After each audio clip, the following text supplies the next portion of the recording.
But it doesn't make it impossible. Anybody can attain it within one lifetime. This is something that I've put very, very strong emphasis. You do not need infinite amount of lives or X amount of lives in order to attain enlightenment, in order to go beyond physicality. This is something that is done now, because there is only the now. Because the moment you tap into the heart, you realize all is one and you are infinite.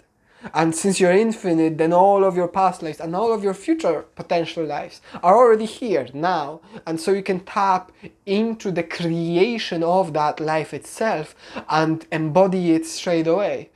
It's a fascinating idea when you look at it, that you can embody a self that never existed by choosing to conceptualize that it could exist. A quick note, my friend. I do energy healing sessions, online teachings, one-to-one sessions, as well as workshops online. So if you're interested in any of the topics of spirituality and going beyond just the physicality, wanting to expand your awareness, click the link down in the description below, and I'll see you there. Blessings be upon you, my friend.